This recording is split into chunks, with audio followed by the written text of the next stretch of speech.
Tuhan adalah gembalaku, takkan kekurangan aku.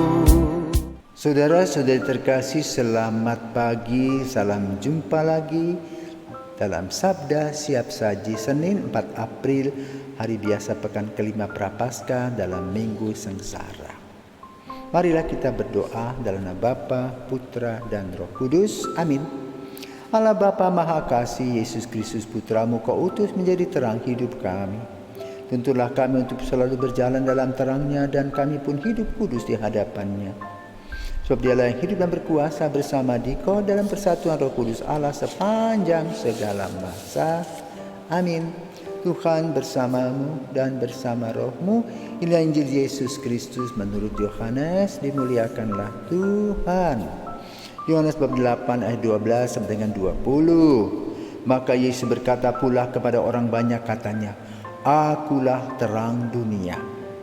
Barang siapa mengikut aku, ia tidak akan berjalan dalam kegelapan, melainkan ia akan mempunyai terang hidup. Kata orang-orang Farisi kepadanya, Engkau bersaksi tentang dirimu, kesaksianmu tidak benar. Jawab Yesus kepada mereka, katanya, Biarpun aku bersaksi tentang diriku sendiri, namun kesaksianku itu benar. Sebab aku tahu dari mana aku datang dan kemana aku pergi. Tetapi kamu tidak tahu dari mana aku datang dan kemana aku pergi. Kamu menghakimi menurut ukuran manusia, aku tidak menghakimi seorang pun. Dan jikalau aku menghakimi, maka penghakimanku itu benar. Sebab aku tidak seorang diri, tetapi aku bersama dengan Dia yang mengutus aku. Dan dalam kitab Tauratmu ada tertulis bahwa kesaksian dua orang adalah sah. Aku yang bersaksi tentang diriku sendiri, dan juga Bapa yang mengutus aku bersaksi tentang aku. Maka kata mereka kepadanya, Di manakah Bapamu? Jawab Yesus, Baik aku maupun Bapa-Ku tidak kamu kenal. Jikalau sekiranya kamu mengenal aku, kamu mengenal juga Bapa-Ku.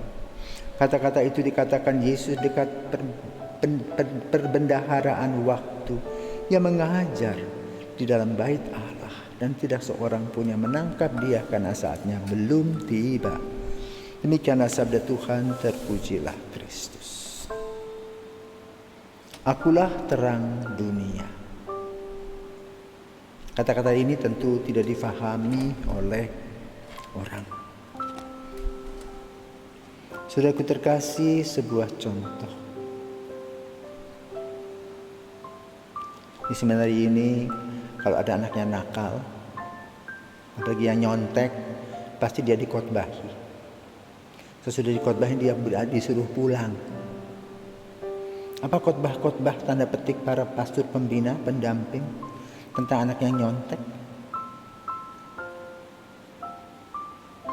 Pertama, kalau kamu sejak kecil mencuri jarum, nanti kalau sudah besar kau curi sapi atau kau curi kerbau, tidak merasa kau curi. Kenapa? Suara hatimu sudah tumpul.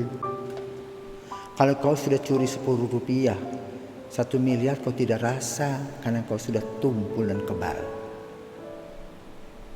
Nyontek mempersiapkan diri untuk jadi koruptor, mencuri hak orang lain.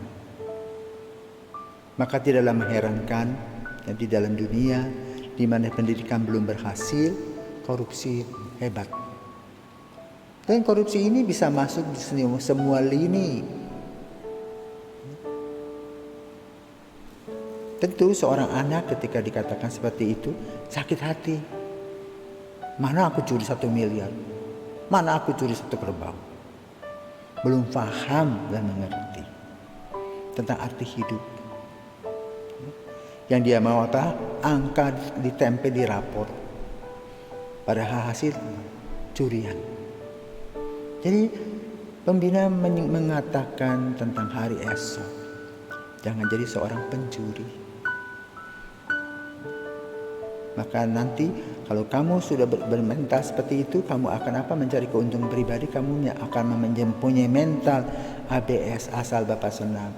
bapaknya mencuri pun ya tutup mata, tidak pernah ada kritiknya.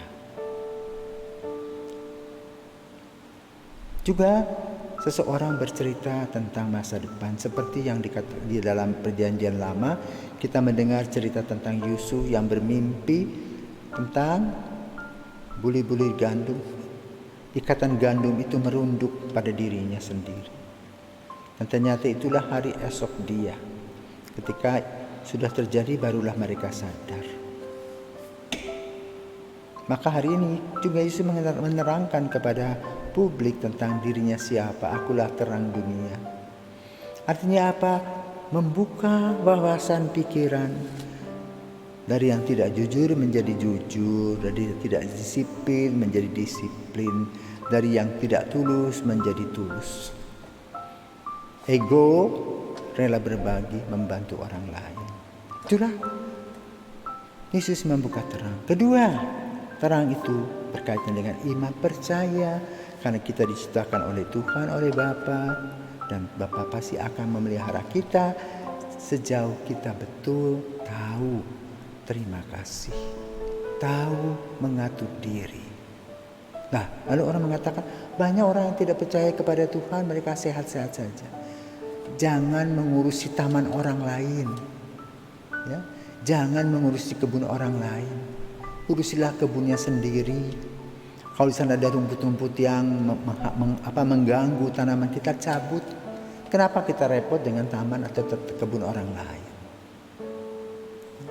Maka lalu fokusnya yang kita harus harapkan pada bacaan pada hari ini adalah bahwa Yesus adalah terang yang membawa kepada kita kesaksian hidup bahwa Dia mencintai kita dan relasi dengan Bapa sedemikian erat sehingga Ia mendapat privilege.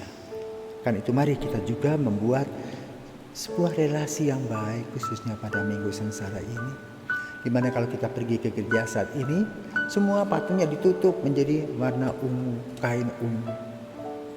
Yang menggambarkan bagaimana Yesus berusaha untuk menanam nilai-nilai, tetap kita masih kepala batu. Kita masa-masa bodoh. Karena itu dalam minggu ini mari kita sadari diri kita yang memerlukan bantuan dari Yesus sendiri karena kepongahan, kesombongan, dan juga ketidakberdayaan kita. Sehingga kita datang kepada terang. Sebagaimana Yesus mengatakan, aku adalah terang. Dan bila kita duduk dengan Yesus, baru kita faham siapakah Bapa, siapakah Yesus, siapakah Roh Kudus. Dan juga kita tahu apa yang harus kita layani dan kita lakukan pada hari-hari mendatang. Semoga Tuhan memberkati.